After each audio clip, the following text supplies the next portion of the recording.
Good morning, board members. Good morning, Sam. Aloha. Excuse me. My name is Dexter Kayama. I am presently counsel for KAHEA, the Environmental Alliance, the Hawaiian Environmental Alliance, excuse me. And on behalf of the KAHEA, we wish to request that the board reject the CDU application of UH Hilo and TMT, TIO, and based on the reliable, probative, and substantial evidence submitted by KAHEA in its pleadings, including its findings of facts, conclusions of law, and its exceptions, as well as its supplemental exceptions, that the board determine and reject the CDU application.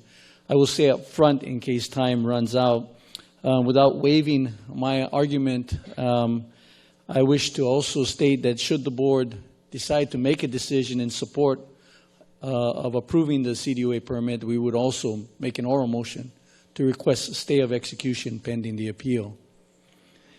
Let me begin. It has been found, is conceded by the applicant, and therefore it is undisputed that from a cumulative perspective, the development on Mauna Kea has already resulted in significant, substantial, and adverse impacts. It is also undisputed the TMT project will result, KAHEA submits, in the further significant, substantial, and adverse impacts on Mauna Kea. Respectfully, under the required analysis of present constitutional, statutory, administrative, and case precedent, including analysis imposed by the public trust doctrine, this board must reject the CDUA application or risk running contrary to the present law. There are a number of topics I would wish to discuss. In my 15 minutes, I did not reserve any time. The first off, I'd like to cover some procedural matters and some procedural due process errors we believe has resulted from the contested case hearings as well as the rulings of the hearings officers and including the board. We'd like to also first discuss the possible recusal of board members Sam Gon, with all due respect, and board member Stanley Rohrig. Mr. Gon, the reason for the request for recusal was that that concern was addressed by the Supreme Court in the prior Mauna Kea and Ainaho versus Board of Land and Natural Resources. Mr. Naivi Werdeman, who was counsel at that time for KAHEA, was asked questions by the Supreme Court, raising their concerns about the present makeup of the board that voted to support and approve the CDUA project. I would characterize it as a distinction of predisposition.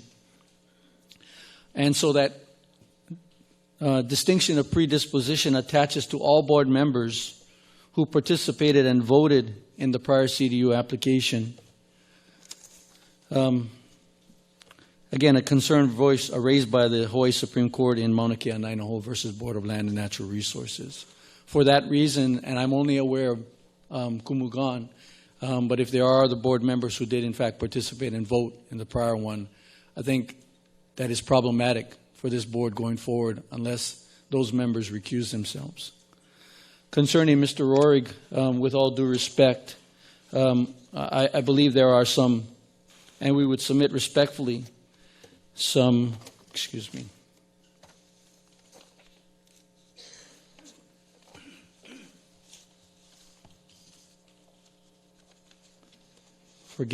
financial considerations that may result in the, I would submit, the recusal of Mr. Rohrig.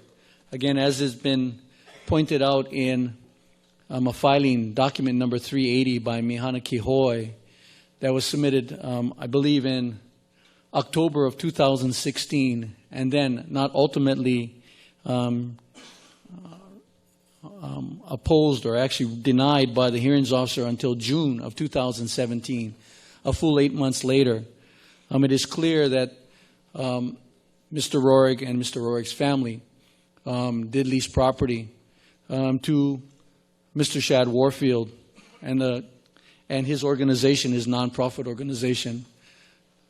Now, again, we do not have the benefit of discovery, so we can only get what we glean from the records that were available to us. And what we get when we glean from the records is the possibility that Mr. Roerig and his family, in renting or leasing that property to Mr. Warfield and his nonprofit organization, was able to benefit by not having to pay the real property taxes associated with those properties. Those properties, again, it is undisputed, at least from the documents that I have available to me, and again, without the benefit of having to conduct discovery, that those properties were designated as hotel use, so quite high use. It is from our gleaning of the records that we believe that the Roerig family and Mr. Roerig may have saved themselves over $9,000 a year per annum on real property taxes. They would have been responsible from the time of the lease, and that would be in 2008 until the present time. Again, with all due respect to Mr. Roerig, what we glean from the record is that Mr. Warfield, who is the president of the nonprofit organization, also leases and resides on part of the property and pays rent for that property. So not only is there a financial consideration for Mr. Roerig, but there is also a potential conflict of interest between Mr. Roerig and Mr. KAHEA Warfield, who again is the president of Pueo, P-U-E-O-I.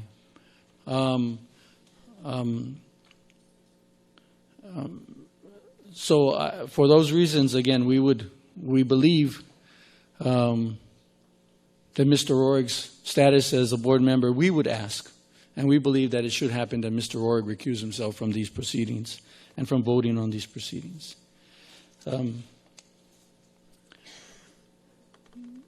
Concerning the timeliness of some of the objections that were made or the orders by the board, especially with respect to Mr.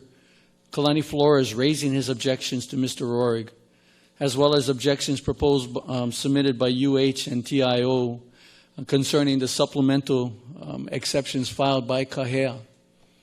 We would like to point out, and again, the objections and the overruling of those submittals was based on the fact that they weren't submitted by the time filing of 4 p.m. Let me point out to the board that prior to the evidentiary hearings, the beginning of evidentiary hearings, a motion to strike the CDUA application and or a motion for summary judgment was filed by KAHEA, as well as the other petitioners, Mauna Kea Nainoho, Flores K. Sohana, Ku Ching, Deborah Ward, and Mr. Paul Neves, and I may have missed someone. At that time, there was a standing minute order that said all opposition to that motion need be filed by 4 p.m. I believe it was on August 1st. TIO never filed or submitted. There is no, as far as we know, there is no submitted documented filing of any opposition by TIO. UH, in fact, did file, but their filing was at 4:02 p.m., which was beyond the minute order that was previously submitted by the hearings officer. So it is the position of KAHEA that if this board were to hold fast with its orders, it must be consistent. And it must be consistent by granting the motion to strike the CDUA and or granting a motion for summary judgment because there is no timely opposition. And with the granting of that motion, this proceeding does not exist.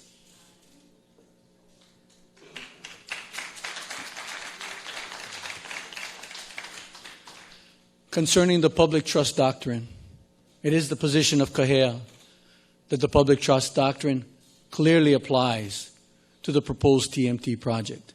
And why? Because it is the plain language of Article 11, Section 1 of the Hawaii State Constitution.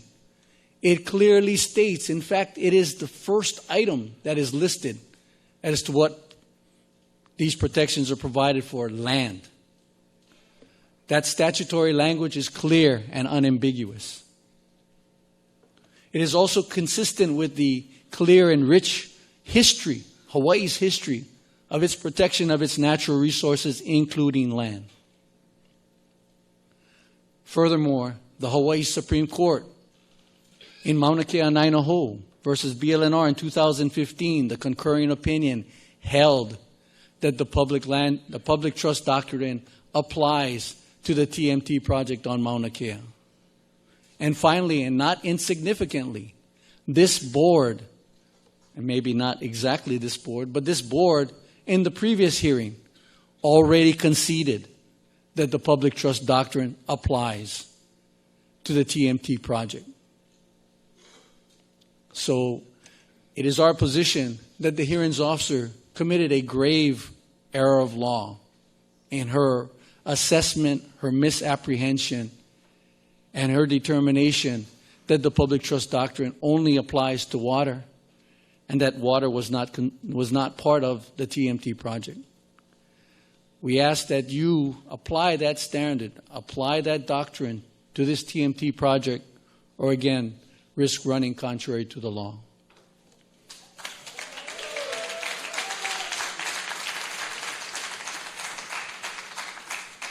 There are some other areas I wish to point out. I do know that the applicants have spoken about the recent decision, the Kila Kila decision. But we would take the position, and we submit, that Kila Kila does not apply to the TMT project for Mauna Kea.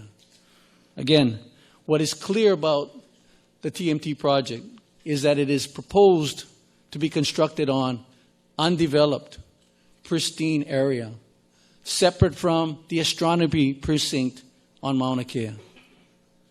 On Haleakala, the telescope that was mentioned or actually considered as part of the Kila Kila decision was actually being built within the science district. I believe it was also on recycled property. So there is a huge distinction between Kila Kila and what is proposed here on Mauna Kea, and in fact, we submit that Kila Kila is not applicable.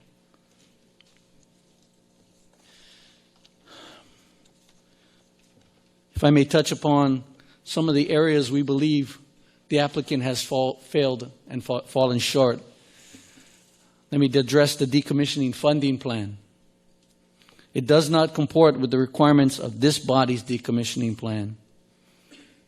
As we set forth in our proposed findings of facts 142, paragraphs 142 to 157, the TIO decommissioning funding plan is not executed by TIO. The statements of intent signed by TIO members were all signed on the same day, outside of the presence of witness Gary Sanders, and are not apparently duly authorized by their respective governments. The board only need look at the guarantee given by Her Majesty's government in the United Kingdom to a sublease executed by that government and the University of Hawaii to see how wanting are the statements of intent put forth by TIO. As such, this body should not deem them sufficient under the mandates of the decommissioning plan. As it now stands, the decommissioning funding plan has only been approved by the Mauna Kea Management Board and has not been approved by the President of the UH Board of Regents, nor by this body. Failing to timely comply with these approvals is another instance where TIO is non-compliant with the decommissioning funding plan.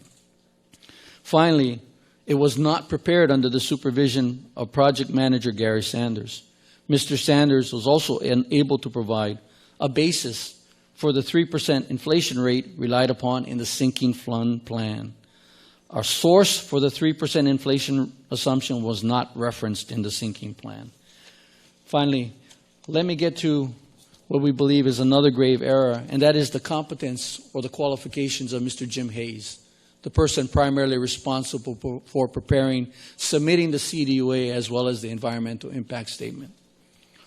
On cross-examination, Mr. Hayes admitted that he has no advanced degrees. He only has the equivalent of 2 Bachelor of Science degrees. He has no advanced degrees in construction, in science, or in law. He also conceded that he does not have any traditional Hawaiian cultural training. Finally, additionally, Mr. Hayes admitted that he was unaware or had not read Article 12, Section 1. Article 11, Section 1.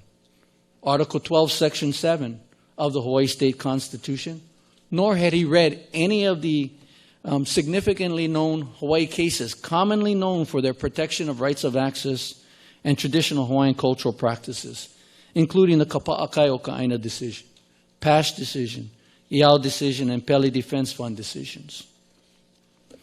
He additionally admitted that up to this project, he had no prior experiences except twice where he was primarily responsible. In addition, there is a grave error that he committed when he did not provide in the Cultural Assessment Impact Plan the strong rejection of no build. He took it out of the Environmental Impact Statement Draft EIS, did not allow the public to view that, and then in submission of the final EIS, again added it to the EIS. I believe that subversion of the 343 process results in grave error and should not be allowed to, or should not be facilitated and allowed by this board. Again, we ask that the board reject the permit, and in the event the board decides to move forward and grant the permit, we actually request a stay of execution pending appeal of this matter. Mahalo nui. Thank you. Next step.